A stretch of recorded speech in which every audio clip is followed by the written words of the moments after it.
Hey everybody, this is Tokyo-ish Tatiana and Red Foster with Killer Lashes, a true crime podcast. If you're in the mood for real-life crime stories, then tune in to Killer Lashes every week on all streaming platforms and at Age of Radio.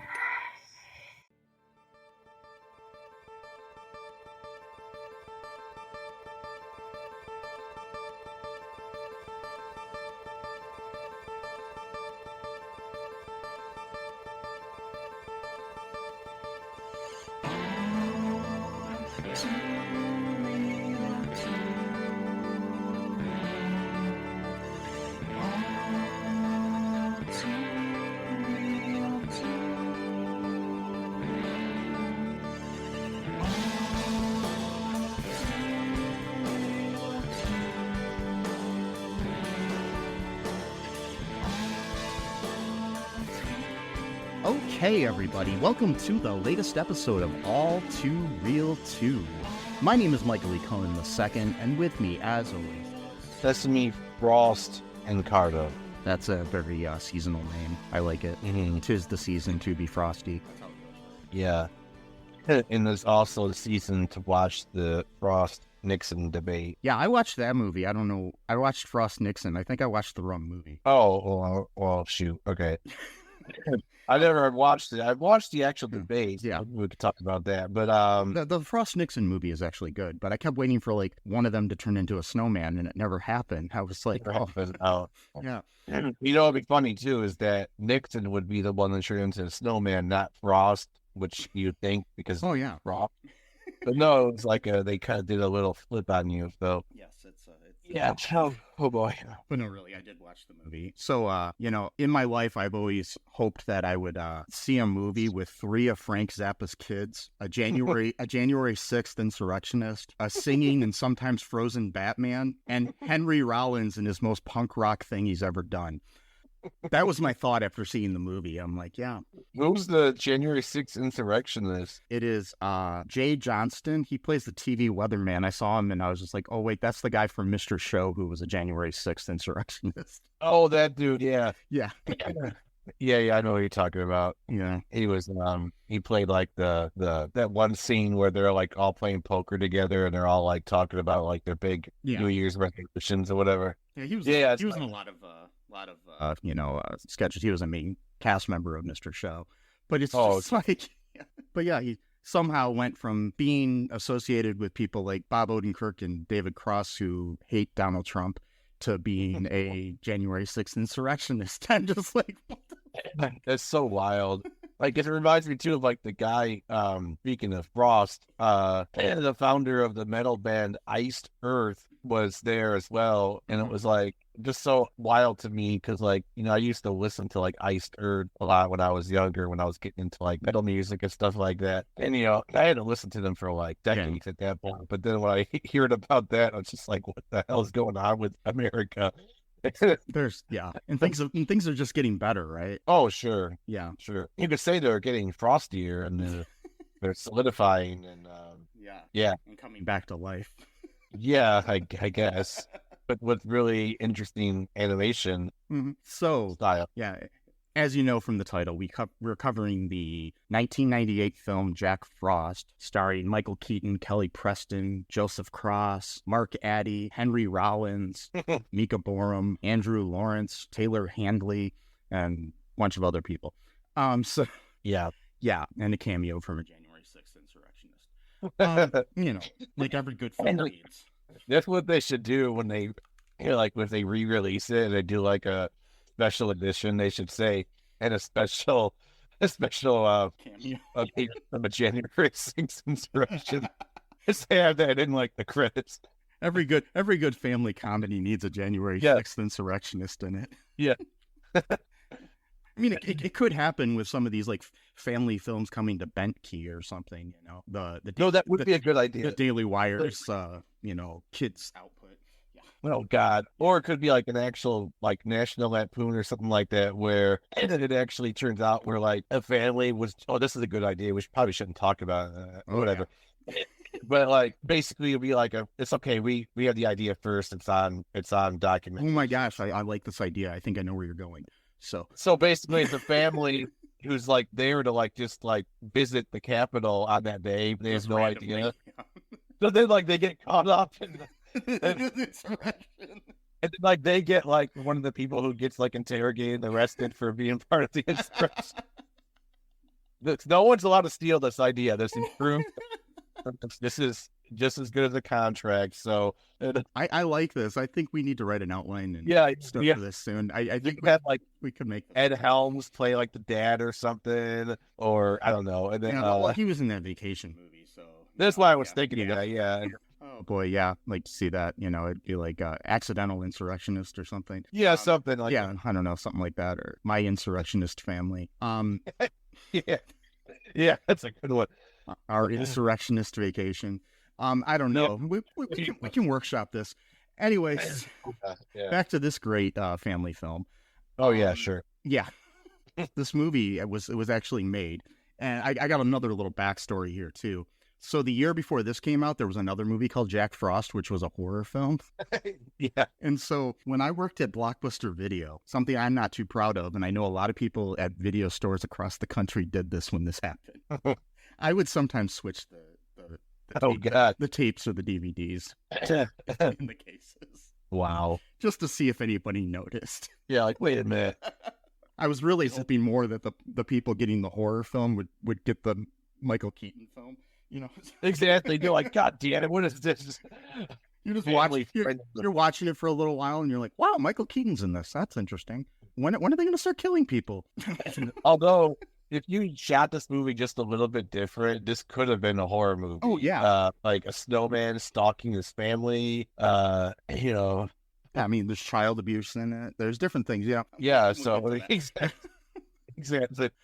So, okay, a little bit background here on the production of this film. So, the costume for Jack Frost, the snowman in snowman form, was created by Jim Henson's Creature Shop. George Clooney was originally set to star as Jack Frost, and they made the character look like Clooney before Clooney left the project. By the way, to do Batman and Robin.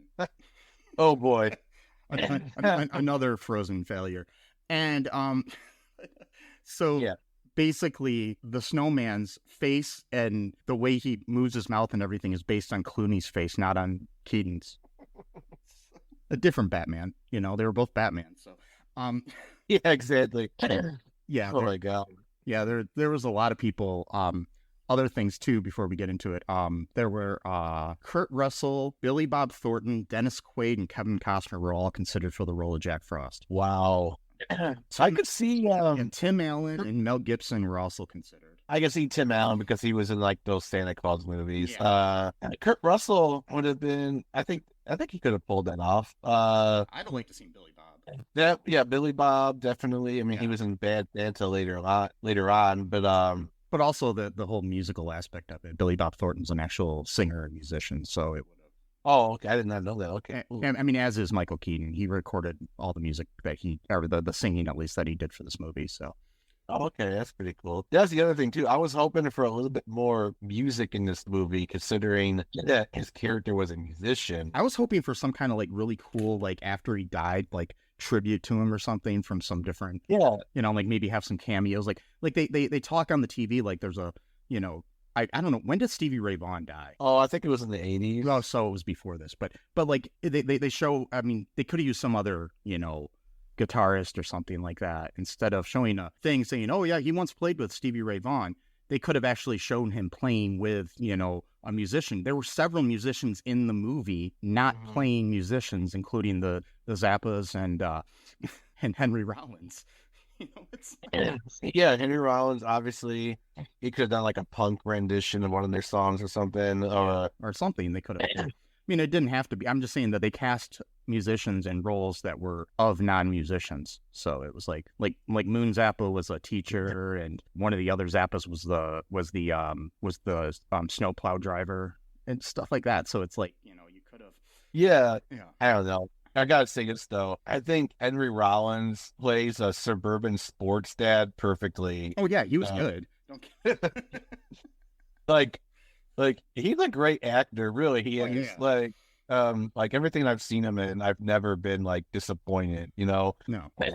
Anyway, that's a whole other subject. It's just really weird to watch him though, because you still have the whole like, this was the Black Flag singer, and in your head, This was I think he was the second Black Flag singer. Yeah. He joined. Anyway, there's a whole YouTube video about he was in the band for like 3 years or something, but still, he would have been there a long time. But like people still associate that band with him. Yeah, but then everything he's done since too, like the Henry Rollins band and his spoken word stuff and everything like that, and just it's hard to separate that from him as an actor too, sometimes in my mind. Yeah. So you're just sitting here. He's just a dad in the suburbs. Yeah. But I would still pay for a full movie about Henry Rollins as a dad in the suburbs. That would be pretty cool. That should be the name of the insurrection movie, Suburban Sports Dad, or Suburban Insurrectionist, or something like that. Whatever. Or Suburban Commando Part 2. It's like things get real. Yeah. Oh boy, I don't know. Anyway, so what were your thoughts? I mean, basically, you thought this was weird, right? I thought it was weird, but mainly because it felt like there was like 3 different types of movies going on at the same time. Like some of the scenes felt like for example, there's like a snowboarding scene that goes on for like 5 straight minutes, and so I'm thinking, oh, I'm watching a snowboard movie because early 2000s. That was like a popular, genre at that time. Snowboarding was pretty huge at then, because that was right when, what's his name, that dude who won the Olympics. Snowboarding became like a big Sean whatever. Sean White. Sean White. Yeah, Sean White, which is another good name for a pun, because he snowboards. And so snowboarding pretty much became like a huge sport because of that. And I don't know, there's just like stuff in it that just felt like some of these scenes were good and stuff. It just felt like they belonged like in a different movie. Like when they're doing the musician stuff, it just felt like a different type of movie was going to happen. And then suddenly we get into this other style, and then it kind of just jumps back and forth. And I don't know, I guess it was just like definitely a movie of its time. To me, like the soundtrack was very 2001 type of, or was it the 2000s or not late 90s? It was 98. Oh, okay, 98, okay. Yeah. I don't know. I just was kind of disoriented a little bit from watching that, because I couldn't really decide like what type of movie this was. Yeah, I mean, it felt like it felt like a family Christmas movie mixed with a really bad Disney Channel movie, mixed in with some random MTV movie or something. It's just really weird. Yeah, I don't know. But anyways, what goes on in this movie? Oh boy. So Michael Keaton plays a character named Jack Frost, and he has a band. He leads a band called the Jack Frost Band, and they're like a really good band, but they never really made it big yet. And it looks like they're finally getting a little bit of traction. Their song gets played on the radio, like the local radio station, because someone was at the concert that night who was like, I guess, part of like the record industry or whatever. And typical story of a working dad who's not home a lot, so it's doesn't spend much time with his family, that whole thing. So he promised he was gonna go to his son's hockey game, but he didn't make it because he was in the studio all day, and he said he was going to make it, but then lost track of time, and then he realized that it was 2.5 hours after the game. So then, he came home and was pretty much going to like face the music, whatever. Face the music. Pun intended. And so then he, his wife kind of, digs into him a little bit. He apologizes. Yeah, his wife is played by the late Kelly Preston. So yeah. Oh, okay. Kelly Preston. What else was she in? She was in Jerry Maguire. She's in a few other things. She was married to John Travolta. Oh, okay. Yeah. I should have mentioned, too, that there's a Scientologist in this film. But yeah, anyways. Yeah. And you got the insurrectionist, and it's like... so an insurrectionist and a Scientologist walk into a bar. Yeah. And what's going to happen? I don't know. They're going to get... With Henry Rollins. And Henry Rollins is the bartender. Yeah.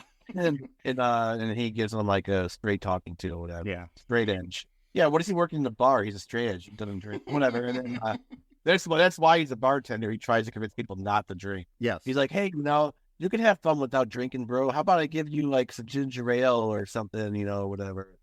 and then he does Here, have a Shirley Temple. Here you go. Yeah, Shirley. There you go. I actually like those. That's pretty good. Me too. That's pretty much the only thing I ever drink anymore. If there's alcohol involved, I'm just like, okay, cool.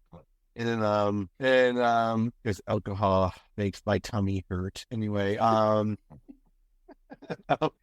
so he apologizes to Charlie, and then basically blames being a musician, blames him being a musician as him being a bad father, I guess. And so we got a lack of taking accountability. That's the first part of the abuse in this film. There's much more child abuse in this film, as you mentioned. Yeah, I mean, there's a lot of different professions you could have and still not spend time with your kid, or and you could be a musician who finds time to spend with this kid. He, instead of looking inward and trying to be a better father, he blames being a musician. Anyway, so then he promises again, this time to take the family up to a cabin that they own. So I guess they're doing okay money wise. They got a cabin, as well as a house. It's always funny in these types of movies. You have this suburban, like, middle class family that are supposedly struggling with stuff, but yet they have like a vacation home. Well, that's why you got to sell the vacation exactly. home. Then you won't have the money troubles. But like you're biting off more than you can chew there, Anyway, so he gives Charlie harmonica that he bought the day that Charlie was born. And so I guess even at that time, he was deciding not to be in the hospital with his wife while she's giving birth to their one and only son. Instead, just wanders around a music store across the street looking at the various instruments. And, okay, so then, so they bought that. And then he gave it I think he gave that before the hockey game, actually. So he gave that before the hockey game. Yeah. Then said it got magical properties to it, which is, maybe you shouldn't say that to a 10-year-old child who's already having issues with, parental stuff of not being there, whatever, you giving them false hope or whatever. Okay. And so he says it's got magical properties, and that if Charlie plays the harmonica, Jack will hear it no matter where he's at. So that's the important part of this whole story of this movie. It's that right there. My dad did that when I was a kid. I don't know about you. What, the harmonica thing? Yeah, well, actually, he gave me. My dad used to work at a cosmetics factory, so he gave me this bottle of nail polish, and he said, anytime you put this on, I'm joking. I was like, wait a minute, that's all right. Wasn't your dad like a bartender? No, he did work at a cosmetics factory. When I was a kid, yeah. Okay, I was like... He was a floor supervisor at the cosmetics factory. So. Oh, okay. I was like, wait a minute. Yeah, he became a bartender later on and stuff, but yeah. So. Okay, cool. Yeah. Oh, God. And then so... Yeah, he promised... That'd have been more problematic, though, if my dad was a bartender when I was a kid and he gave me, like, a bottle of beer. He says, anytime you drink this... the bottle of whiskey, anytime you take a sip of it, I'll hear you. Or something. Because you'll be laughing extra hard at whatever you're watching on TV or something. I don't know. Yeah. And then so he promises them to take him to the cabin. And of course, just as they're about to get in the car, the phone rings. We're talking landline here, okay, folks? Yeah, because they said when they were going to go to the cabin, this is before, like, cell phones were, like, big. So it was like, the only cell phones at that time were, like, slightly better models of Zach Morris's phone. And, maybe a little better. I don't know. But anyways, not by much. Yeah. And then, so they're leaving, and of course the phone rings right as they're leaving, just, film convenience. Right. Yeah. And they basically, the phone rings and Charlie answers it and, gives it to his dad. And there's like some kind of bigwig record executive that wants to hear the band. So, yeah. And it has to be the next day. Yep, has to be. Yeah, because the best time to go and, schedule time to listen to bands around the country is at Christmas. Except on Christmas Day. Like, you don't think the record executive would also want to spend time with their family on Christmas? Like, nope, I hate my family, so I'm going to work today. And I'm going to make everyone else drop what they're doing so that they can spend time with me as I work, because I'm a selfish piece of shit.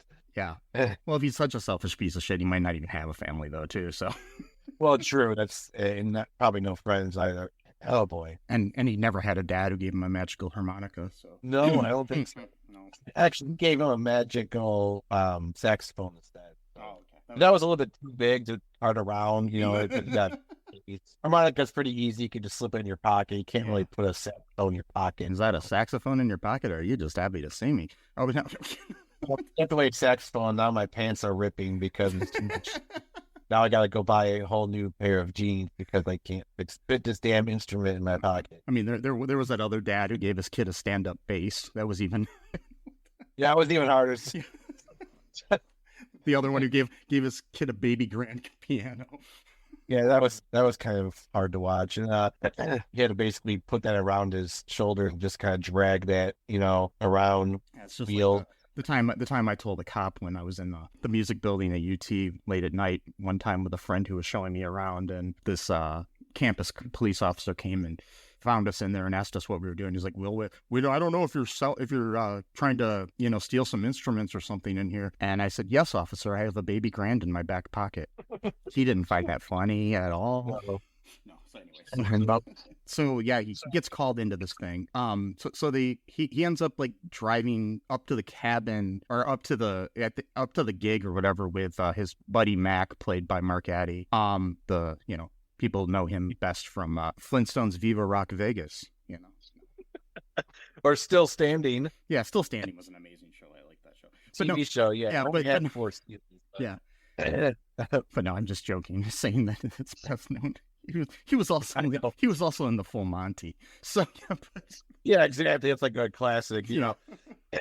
But yeah, so yeah, his buddy Mac, he's driving with him and to the gig thing or whatever, and the band is following in another car, and he keeps talking about things, and then Mac basically tells him, and talks him into like, you just got to go be with your family sort of thing. So he's driving there, and Mac tells him, take the car. He takes the car, and Mac rides with the rest of the band to, they're going over to one of the buddies' houses because their mom's making a Christmas dinner for them. And so there was something on his windshield or something, or like, I can't remember exactly what it was, but he ended up getting in a car accident off of an overpass or whatever or something, and then died. Yeah. And then the movie ended. That was a weird movie.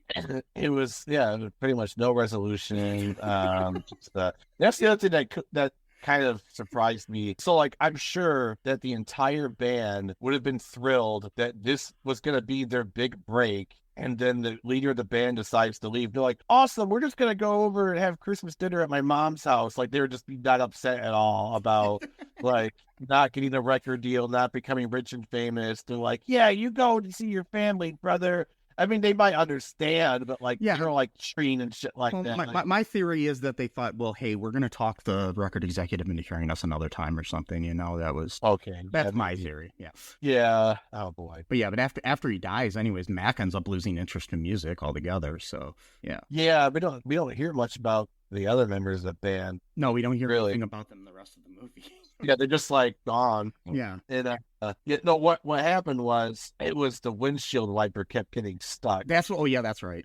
I knew it was something with the windshield. I just So normal person would think, hey, it's snowing pretty heavily out here. Maybe I should pull the car over, a little bit and kind of wait for things to settle down or just indefinitely and then, if your family's still mad at you when you come back and say, hey, actually, I was driving back, but there was a huge snowstorm, so I decided not to die trying to get there, and your family's still mad at you. Maybe that's not a good family to have at that point.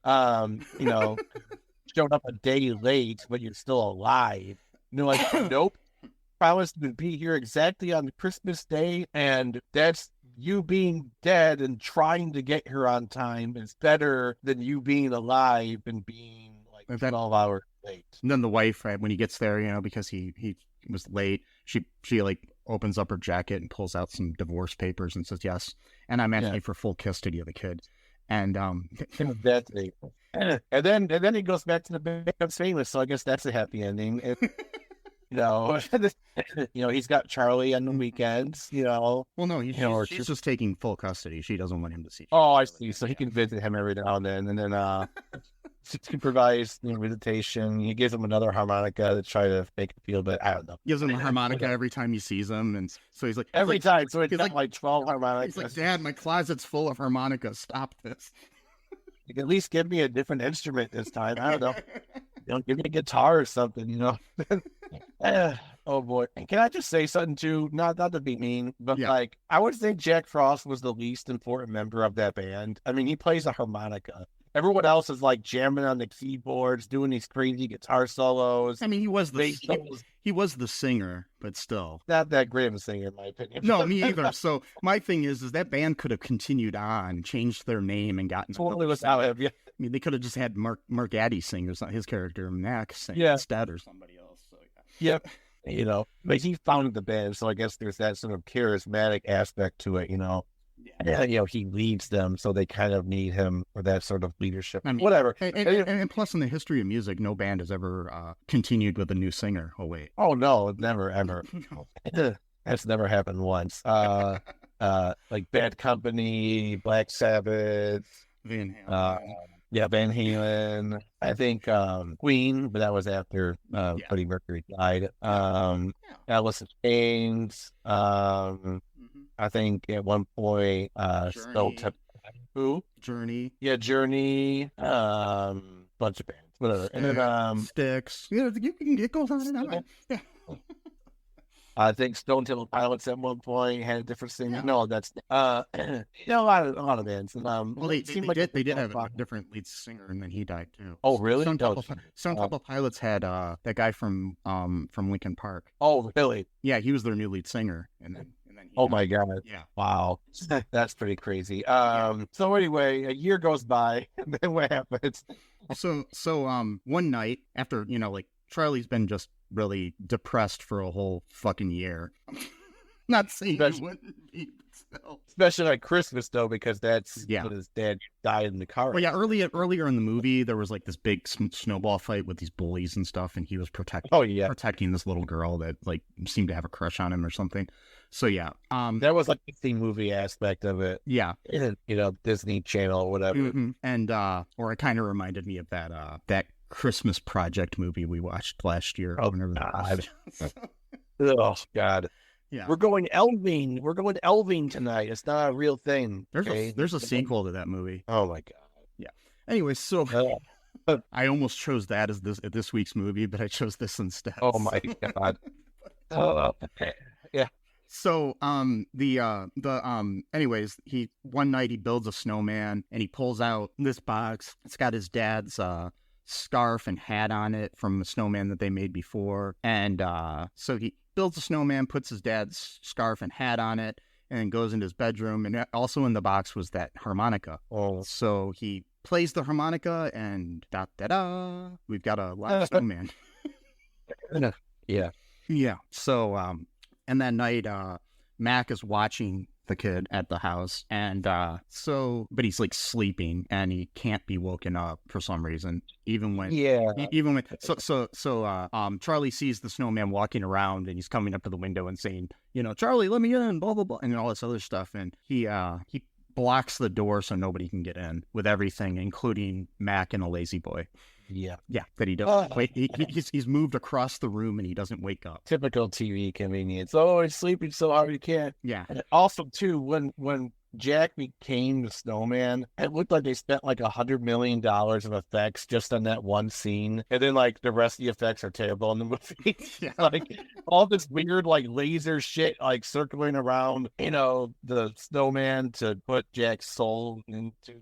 Man, I guess. Which I didn't even really find that impressive either. So, but for me, it looked kind of cool for 1998. I was like, "Oh my God, it's pretty interesting effects." And then the rest of the movies, even the way a snowman walks is kind of creepy and weird and scary looking. And my thing is, it's like they said it's a costume. So I mean, this is like a similar at this time, they had Jim Henson's Creature Shop that made the snowman had already done things like the Teenage Mutant Ninja Turtles movies where they did the turtles, and they had done other movies like this too where they made creatures people to come to life. I mean, I believe they may have also worked on, no, I don't know if they did. I think it was somebody else that worked on Howard the Duck, but that's another story. Anyways, what I'm saying is they already knew how to do this stuff pretty well. And it wasn't too bad, but the thing is, they say it's a costume. So my thing is there like a little stuntman or actor inside that snowman? What the hell? Yeah. That'd be creepy. Yeah. So yeah, I don't know. But anyways, so he turns, his mom comes home. This is after Jack the snowman gets taken away on from a snowplow down the street. And you'd think he'd die from that. That's just me. As long as he's got the head, apparently it's fine. Yeah, and the snowplow driver is played by one of the Zappas. It's Ahmet Zappa. It's the snowplow driver. Yeah. So, anyways, he basically, so the mom comes home and he's trying to explain what happened and why Mac's in front of the door and all this shit. The next day, what happens then? It was like something. There was like a snowball fight thing or something going on. Yeah. So it was the next day. So Charlie doesn't believe that the snowman's his dad, even though he's got the same voice. And what's hilarious is that he finally realizes it's his dad because his dad said the totally unique name that no one's ever thought of before is Charlie Boy. Yep. He's like, oh, I know it's my dad now because he said Charlie Boy. Like, I can understand if it's like some really unique name that no one would come up. Like if your nickname was like, lamp or stereo system or something like that. Like, oh yeah, no one's gonna know that. But like the following year, there's an unmade sequel to this movie where Charlie goes on the internet and some child predator targets him and calls him Charlie Boy randomly. And he thinks it's his dad. And then he's abducted. And, and murdered. So, yeah. No. Wait. That got really dark. I know. Got really dark.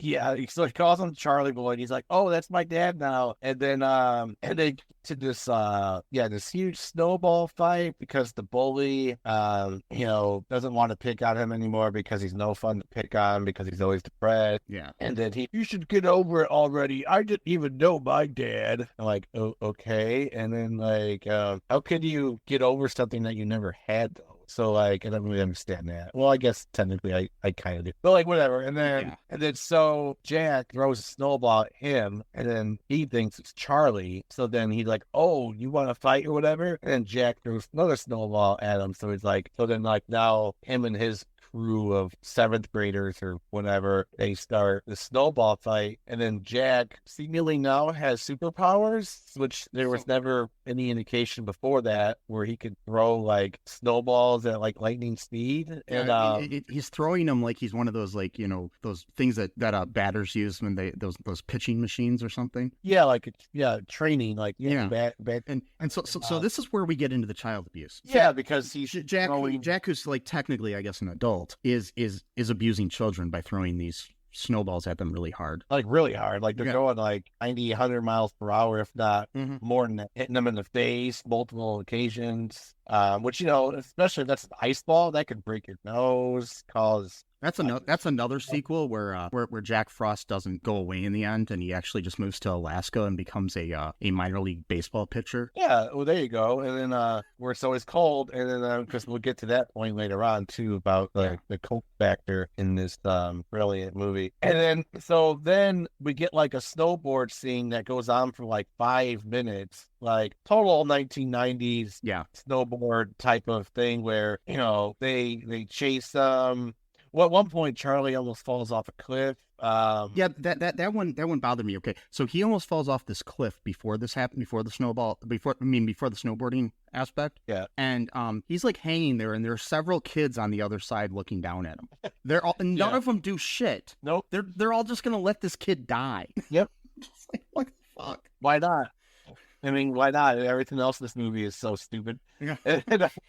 Oh God. Oh boy. And then so Papa Frost saves him by like bouncing off of his sleigh or whatever sled. Yeah. He catches Charlie midair, and then he breaks the fall by landing first. And then the kids, the bullies, then start chasing him down on their really cool snowboards. It looked like they were just bought that day or like a half hour previous to this. And then so Jack puts Charlie on his sled or whatever, and they have like this totally sick snowboard scene with like cool rock music playing, and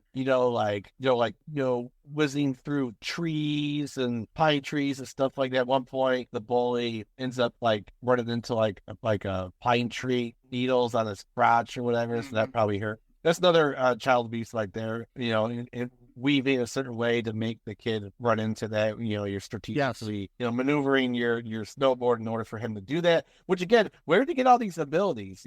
Like I thought he just becomes a snowman. How is he now having magical powers? I guess that's part of the deal. I don't know. But we only see it one time, so it was like he used it all up in one scene, and then. Because he had the snowball throwing. Oh, at one point he said when he's throwing. That's the other thing too. So like the thing I can't understand. I mean, again, none of this movie you can really understand. But like, is that it almost seems like Jack's personality changed once he became the snowman.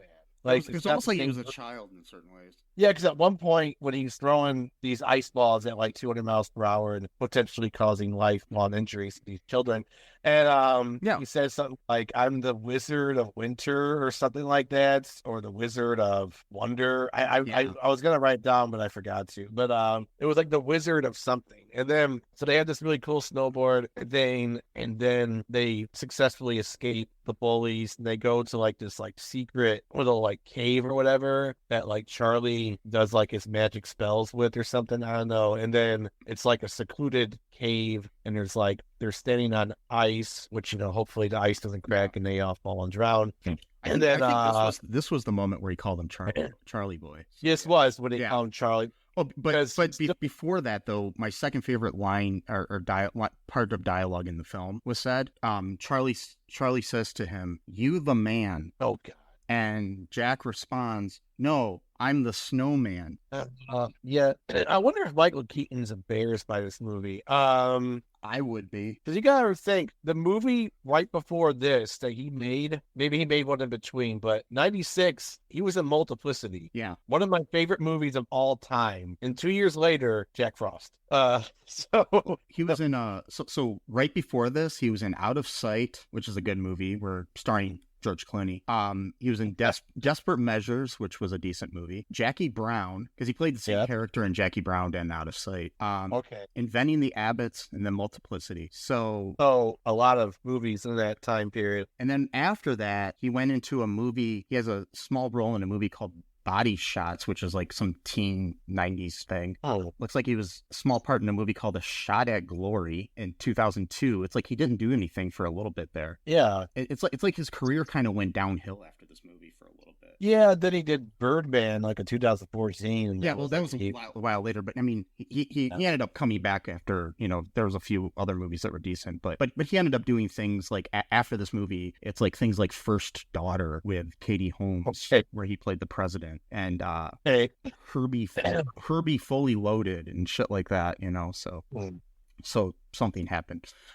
Anyways, I think Jack Frost is what did it. Yeah, Jack Frost is what happened. So yeah. Anyways, they start to bond, the two of them, and and the mom gets worried. But while they're on this ice thing too, though, he teaches him this really cool hockey trick or something using sticks and a stone. And what was it called? The shot. What shot was it? It's the. Oh, I forgot the name of the shot. Yes, he was gonna teach him this. At the end of the day, he went into the studio when he missed his son's hockey game, and he kept begging him to stay for like a few minutes longer. Yeah. But Mac was the real bad guy in this one, because Mac is the one that kept calling them to go in the car to make it to the studio on time, and so he was pressuring his best friend, to not time with his son, and so that's Mac's fault right there. That's probably why Mac ends up becoming like a father figure to him, anyways. So yeah, so that he gets to be the good guy when he was the bad guy. So that's nice, I guess.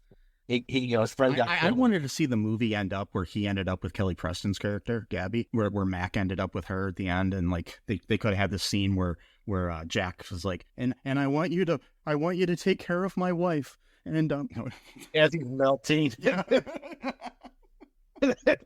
He's like, I don't have much time. I want you to take care of my wife. I want you to marry her, and I want you to give her good loving. Oh wait, what? And then Mac's like, he's like, Jack, I'm gay. I Yeah. told you this like. You always forget everything. All you think about is yourself. Remember that time you tried to hook me up with your sister? That didn't work. Remember? I liked your brother more. Wait. Yeah, come on. How many times do I have to tell you? Anyway, so he teaches him this. I wish I could think it was called the something shot. I don't Yeah. remember what. And then Charlie finally figures it out, I guess. And he's like, yay, great bonding experience. No, awesome. Oh, what else happens? So then he ends up like, he realizes that the snowman is his dad there, of course, and he reconnects with him and is happy that he's got his dad in his life again and everything, but he can't tell his mom there. Like there's a scene like where his mom's coming home, he's in the kitchen getting him food. That just doesn't make sense to me. So snowmen have to eat. Yeah, because he said he was really hungry. Yeah. So so he fed him like a bunch of frozen peas and stuff. It's and then where's the digestive system? Where does the come from? Where does it go? Where's the pea come from? Nothing. No explanation. And then does it turn into yellow snow that you're not supposed to eat or what? Well, because we are talking Frank Zappa, so here, so that's Frank Zappa song. So and goddamn, and then which I don't understand.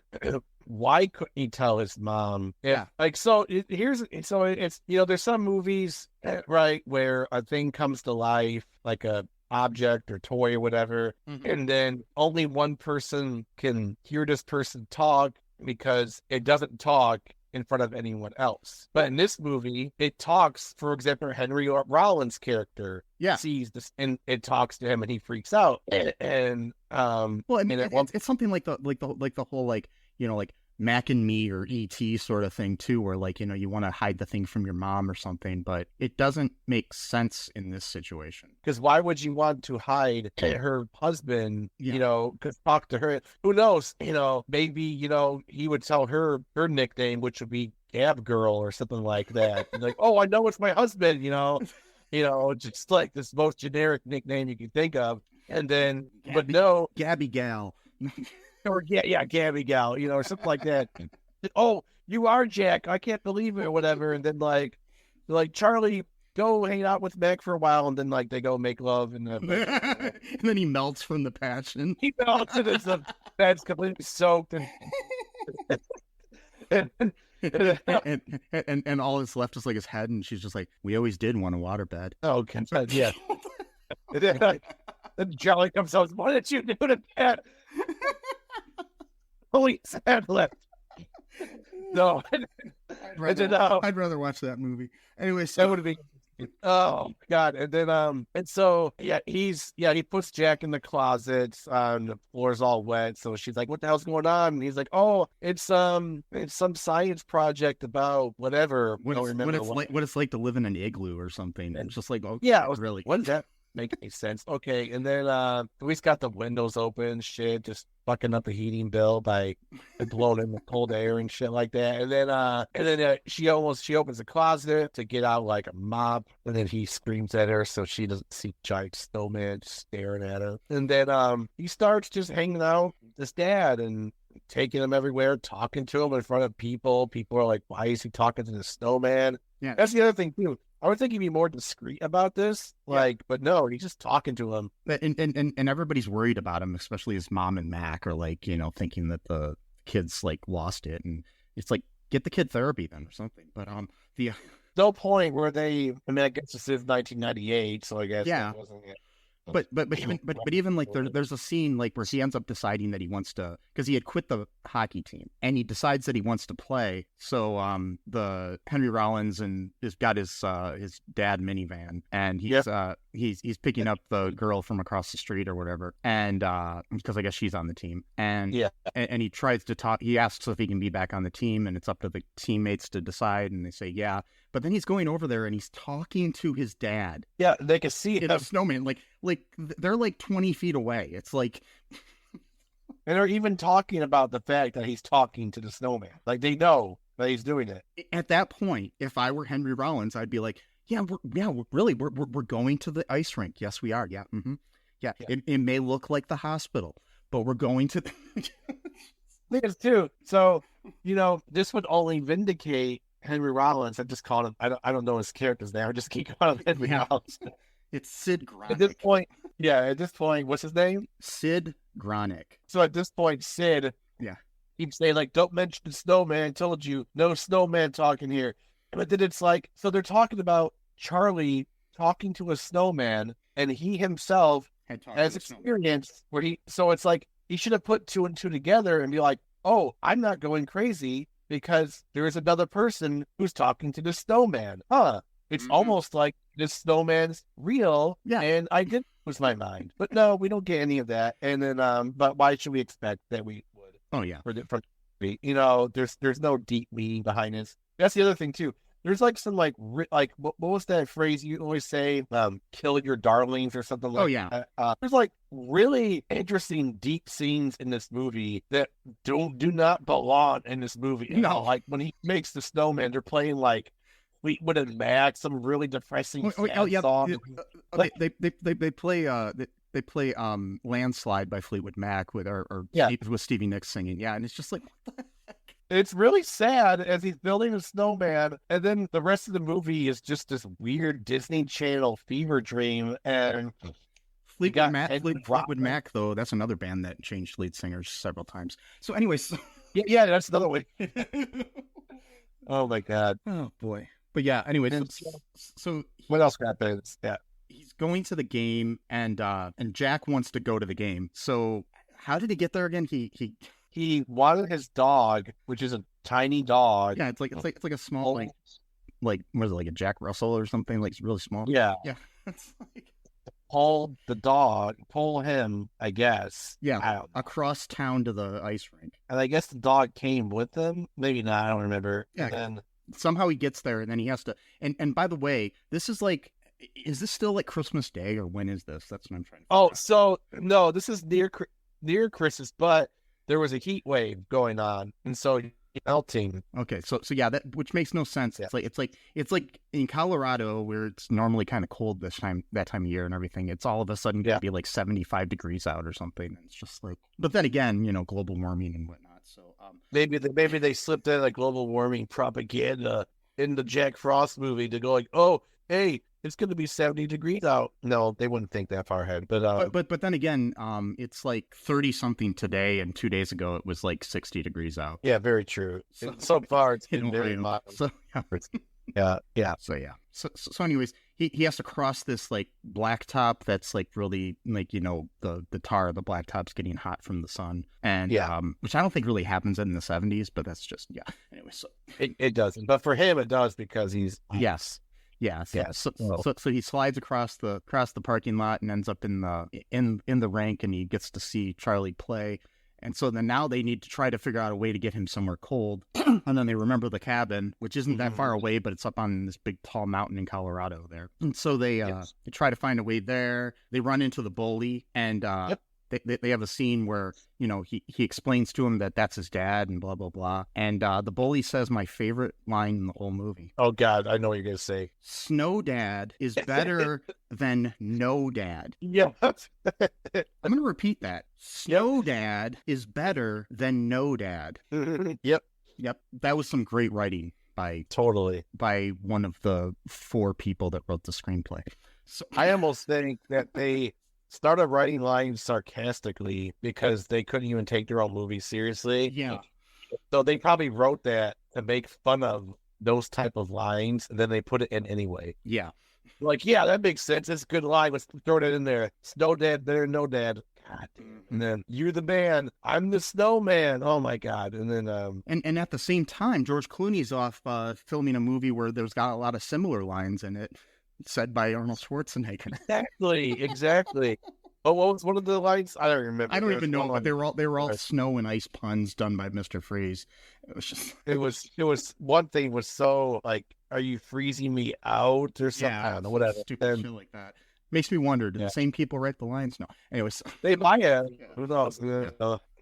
Yeah. So anyways, he ends up getting into the back of this truck somehow. The bully helps him into it, and then they end up at the cabin, spend the night there or whatever. And Gabby's like obviously like worried, she doesn't know where her kid is, but she ends up finding out that he's at the cabin somehow. I don't even remember how. Jack called her from the that's right. phone. He's like, that should have been that could have been into like a different plot. Like, Charlie's safe, he's sleeping. Like, I am type of thing. Some guy just called and told me my kid's sleeping. Like, what the fuck? Yeah. You should come pick him up. It's like, whoa. And then yeah. So so they're at the cabin. Jack's outside in the yard, doing his snowman shit. And Gabby arrives, and after Jack and Charlie had a conversation, and Jack basically tells him, and it's time to leave. I got to leave this mortal coil. He doesn't say that, but yeah. When Gabby arrives, for a minute there, the snowman like outside disappears, and you get to see this like ghostly visage of Michael Keaton. Of Jack, in his human form. Yeah, and he says farewell to both of them, and says he loves them and blah blah blah, and goes back to the afterlife. Yeah, yep, that's pretty much it.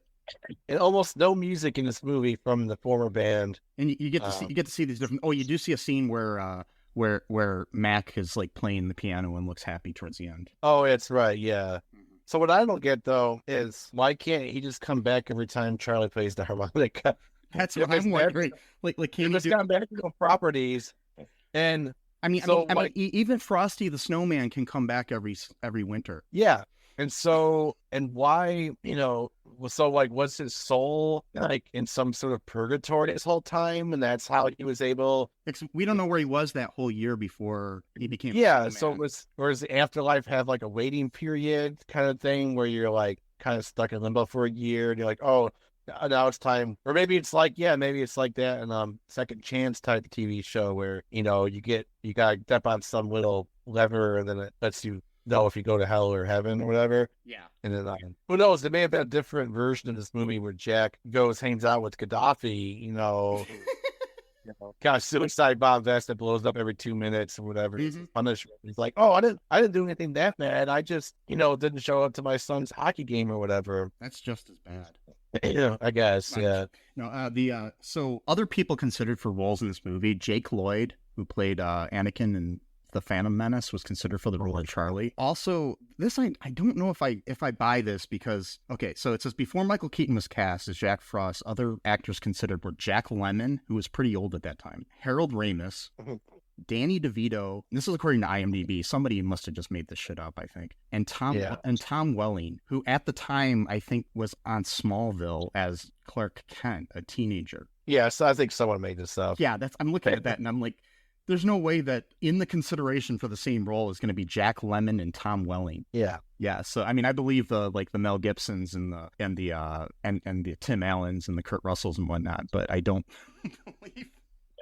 Yeah. Yeah. So yeah. Okay. So yeah, that's pretty much it on that. Any other thoughts about this? No, not really. Yeah. I can't wait for the sequel. I would probably watch it. Just. As a joke or just something, I don't know. And then they should make a sequel. They should. Michael Keaton could reprise his role. This time he's a grandfather because at this point, Charlie has his own family. I don't know. And then they're like, oh yeah. So what it will be is like, so Charlie, kind of has like some stuff packed away, and like the harmonica is one of them, and then Charlie's son, who he calls Charlie Boy. That's like his actual name. And so So Charlie Boy is like kind of just rummaging around. So Charlie Boy is like, because near Christmas, okay? So he's kind of like sneaking in the parents' bedroom, like see what they got for Christmas, kind of thing. And he's like rummaging around to the closet. And then like, as he's like trying to reach up to see like a big present, and then like a bunch of stuff falls down, and then like one of the boxes is like the harmonica, and then the box kind of like opens up as it melts down. Yeah, it's got the harmonica and the hat and the scarf. Yeah, and so then he picks up the harmonica, and he puts on the hat, and then he puts on the scarf, and then he plays the harmonica. But this time, then Jack takes over the body of his grandson because the hat and scarf. So then it's like a Freaky Friday type situation where so Charlie Boy is not like a spirit floating around or whatever. Oh, this is a disturbing film. Anyway, so really disturbing. And then he keeps going, Charlie Boy. And he's like, yeah, I know your name's Charlie Boy. That's why I named you. Why do you keep saying your name? And he's like, so it doesn't really work at first, And the name of the movie is Jack Frost 2, I Am My Own Grandpa. Yeah. Yeah. And it's like, so like the whole point when it's like, Charlie, has already made peace and stuff like that. So in this movie, it's not so much of like trying to like reconnect with his dad. Now it's for both trying to figure out like, how do we get Charlie Boy's spirit back into his own body? That's like the new MacGuffin type of thing, And so like, most of the movies really, the most of the movie takes place during Christmas time, but it's not really, it's not really about snowman. I think at one point they buy a bunch of snowmen to see if like Charlie Boy is in any of those, but they're not. They're just regular snowmen. And then at one point they go back to the cave where he taught him how to do that shot or whatever, the hockey shot. And unfortunately, at this point, this is like, it takes place in like the 2030s. And so global warming has done its thing. So there's really not much ice anymore. And so they're pretty much just like wading through the water, potentially getting hypothermia from the cold water. Because the water's still cold. It's cold water because it's still in Colorado, but, it's not ice. And then they basically start learning how to do like practice like dark magic and stuff like that, and maybe hopefully that could like summon Charlie Boy's spirit back into his own body. Jack can then go back into the afterlife. Everything's great, but we'll see how that turns out. It turns out in the end that actually Charlie Boy's been inside of a Slurpee the whole time, and a special Christmas Slurpee from the 7-Eleven down the street, and no one's drunk, so he's still there, and then Okay. Anyways, yeah, I'm in like a weird mood. Me too. So, anyways, folks, if you want to make sure your dad doesn't end up a snowman, you might want to check out our TeePublic. I'm thinking of creating some new merch based on this movie. Good. We may have a Snow Dad is better than No Dad T-shirt coming soon. I'm the snowman. Yeah. Yeah, give us a couple weeks, and I might have that up in the TeePublic. Keep an eye out for that.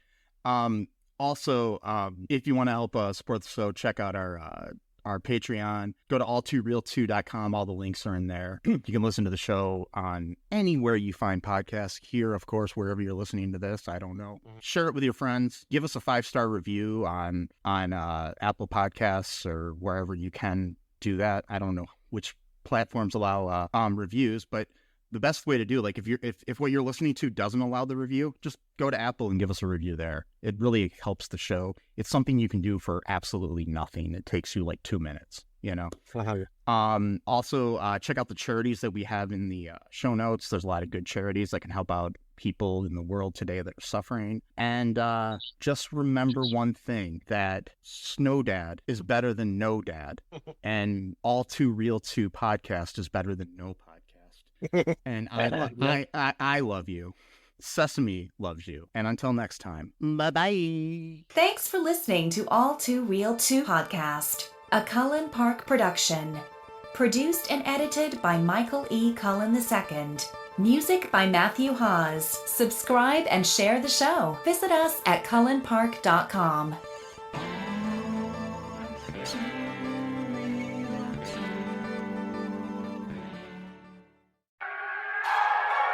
my God!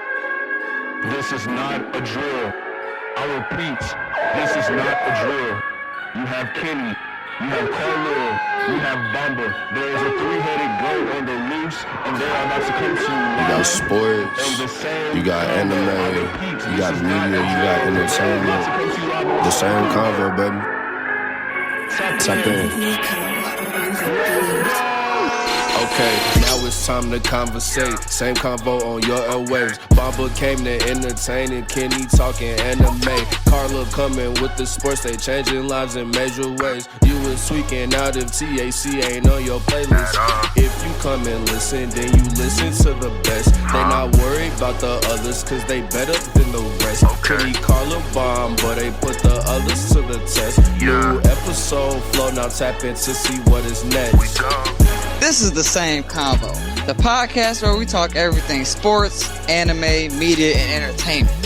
New episodes posted every Friday and Saturday on all available platforms. Make sure you tune in, subscribe, and come have a convo with us.